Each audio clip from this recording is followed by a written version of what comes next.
Olá, turma do sétimo ano, tudo bem? Professor Giotto. Hoje, dia 15 de junho. Bom dia a todos, bom início de semana. Nós vamos retornar nossos trabalhos, tá bom? Nós vamos começar agora nossa aula de ciências, tá? Unidade 2, capítulo 3, páginas 71, 72 e 73. Nós vamos trabalhar hoje o bioma cerrado, tá? Vamos dar continuidade, né? Nós trabalhamos semana passada o projeto, muitos de vocês me entregaram, eu estou dizendo muitos porque nem todo mundo entregou, tá bom? Mas, vamos dar continuidade às aulas, tá? Preparei uns slides para vocês, tá bom? Eu vou mostrar para vocês agora, ok? Vocês vão ficar só ouvindo minha voz, tá? Tá aí o cerrado.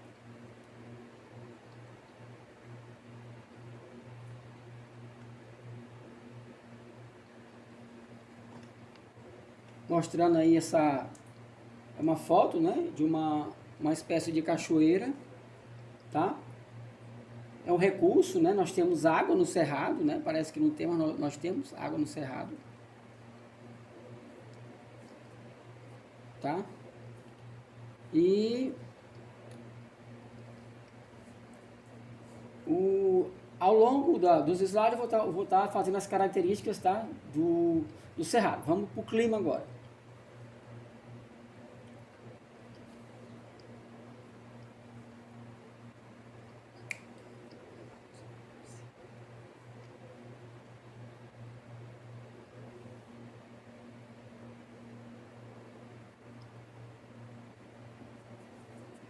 Só um minutinho.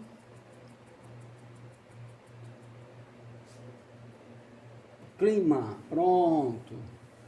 O clima do cerrado, ele é predominantemente tropical sazonal, né? Com inverno seco, isto é, não chove muito.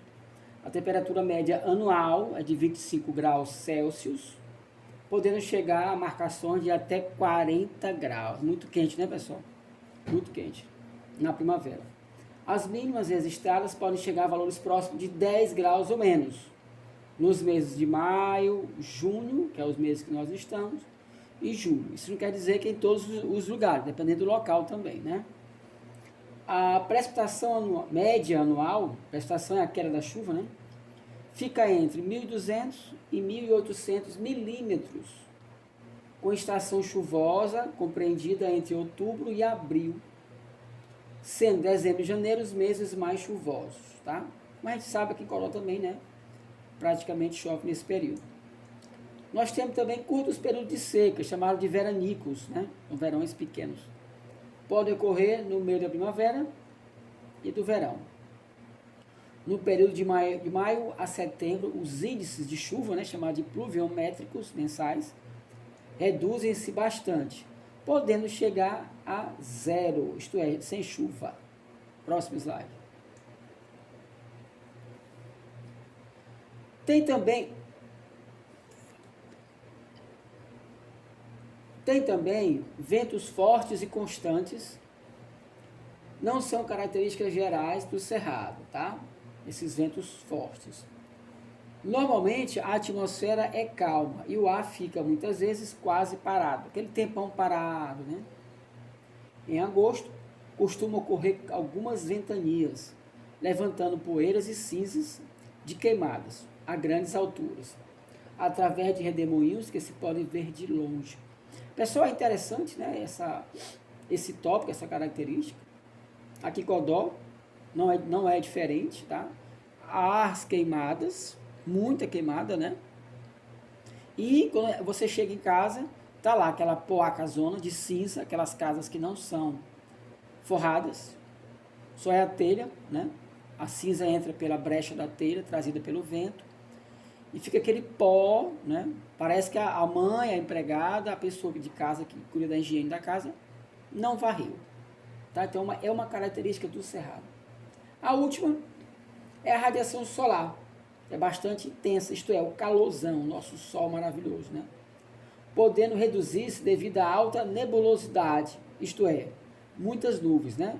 Nos meses excessivamente chuvosos do verão, tá? Quer dizer, coberto lá, né? Aí não tem o sol, porque fica coberto pelas nuvens, tá?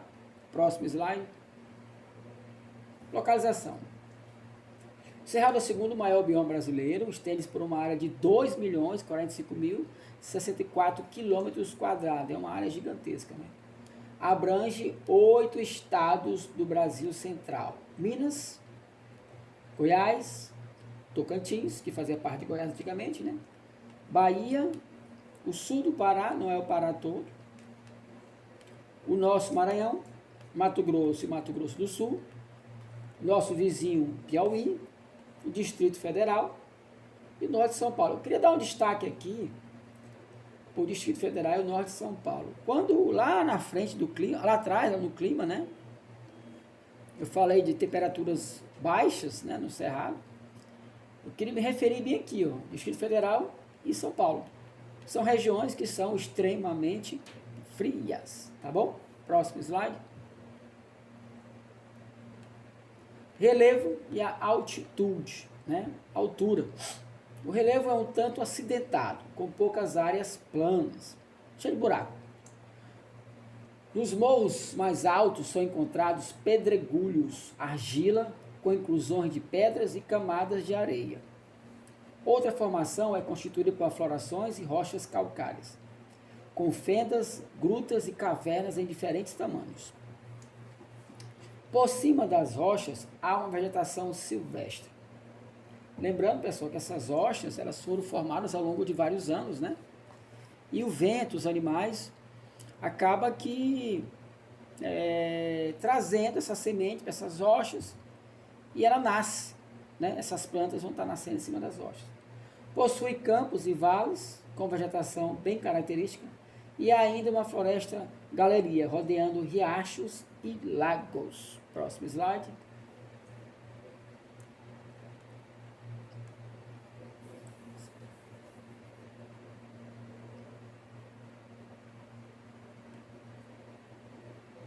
Agora falar sobre hidrografia, isso. A área ocupada pelo cerrado, pessoal, hidrografia tem a ver com água, né? Hidros, do grego, né?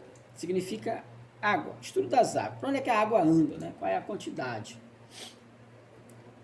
A área ocupada pelo cerrado é cortada por 3 das maiores bacias hidrográficas da América do Sul. Eu não estou falando do Brasil, né? Eu estou falando da América do Sul. Olha a riqueza da região, pessoal, da América do Sul. Que tem lá as suas nascentes. É a bacia do Araguaia no Tocantins, tem cerrado.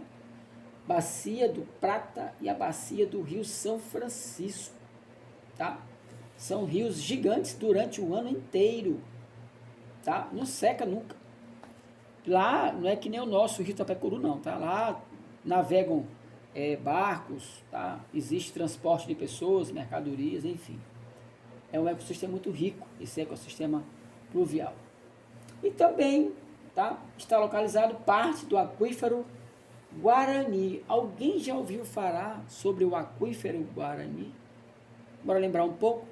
A Rede Globo, alguns anos atrás, ela colocava isso. Primeiro, que é um aquífero, pessoal. Vamos lembrar um pouco. Vamos tentar abrir a mente de vocês o que é um aquífero, né? Ao longo de milhares de anos, né? Vai chovendo, chovendo, chovendo, e a água vai entrando nas rochas, no solo, tá? E os bolsões que ficam abaixo do solo vão absorvendo aquela água. Vai ficando depositado. Como não tem sol, ela não evapora, tá? Então, o aquífero Guarani é o maior do mundo, pessoal. E fica onde? No Brasil, tá? Uma coisa interessante, né? Próximo slide. Continuando a hidrografia, a rede hidrográfica dos cerrados apresenta características bastante diferenciadas em função da sua localização, extensão territorial e diversidade fisiográfica, isto é, os locais por onde elas correm, né? a sua capacitação, a profundidade, tá? De cada local. Tem local que você atravessa andando, tem local que são extremamente fundo. O regime fluvial dos rios da região encerra notáveis diferenças nas características físicas de suas bacias de drenagem e nas diversas influências climáticas a que estão submetidas, tá? Vamos observar só um termo aqui, pessoal, ó. Fluvial e pluvial. Queria dar um destaque aqui onde está a minha mão, tá? Fluvial tem a ver com rio, tá? E pluvial tem a ver com a chuva. Vamos perceber a diferença, tá? Pluvial, chuva. Fluvial, rio, água que vem do rio, tá? Pluvial, água que vem da chuva, tá bom? Próximo slide. Problemas ambientais. Eita, pessoal, aí tem muito, né? Tem muito. Lá na Semana do Meio Ambiente, aquele projeto que nós fizemos, né?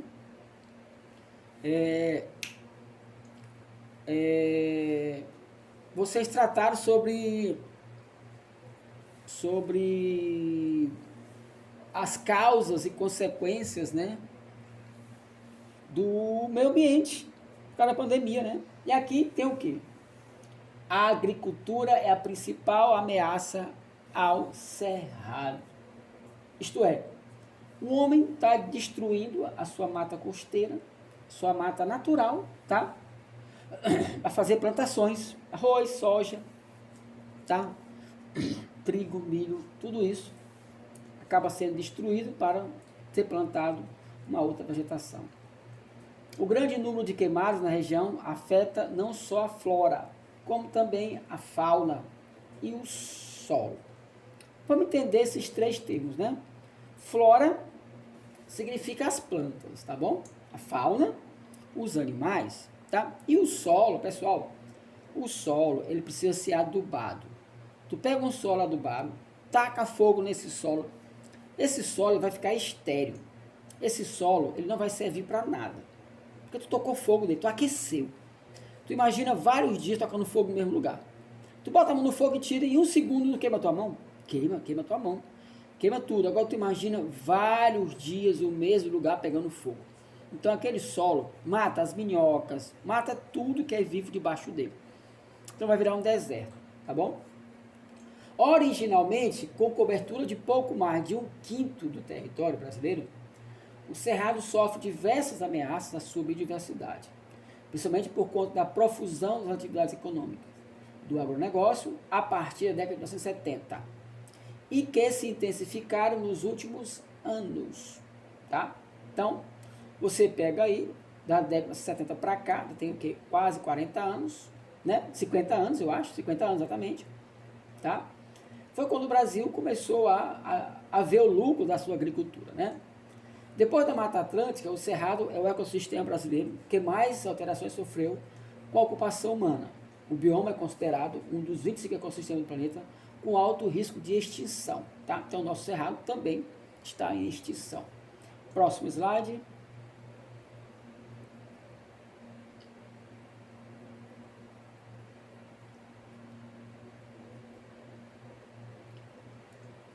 Pronto. Um dos primeiros impactos ambientais graves na região foi causado por garimpos, os garimpeiros, né, pegando ouro, né? E atividade mineradora em grande escala, que contaminaram os rios com mercúrio, provocaram o assoreamento dos cursos de água. Em alguns casos, pessoal, chegou até mesmo a impossibilitar a própria extração do ouro do rio abaixo, tá? Contudo, a expansão da monocultura, tá? Então, pessoal, assim, o que acontece? Essa exploração da monocultura, tá?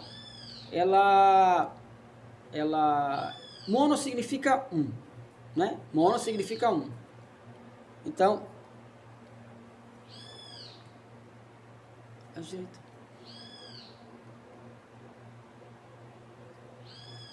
Vamos lá, pessoal, desculpa aí. Então, o que acontece?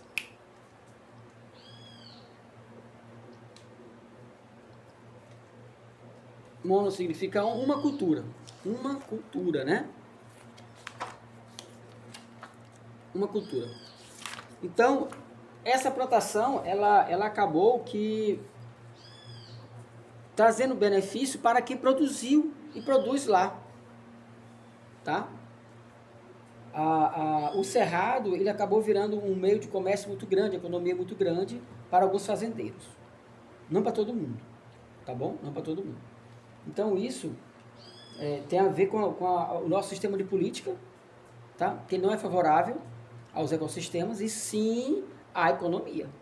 O interessante é isso, né? Ele não é.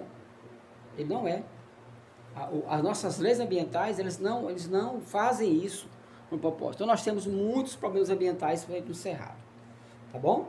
Ok? Nós vamos trabalhar hoje somente o Cerrado, tá? Se tiver alguma dúvida, vocês entrem em contato comigo, tá bom? Pelo meu privado, tá? Aí para tirar as dúvidas, tá bom?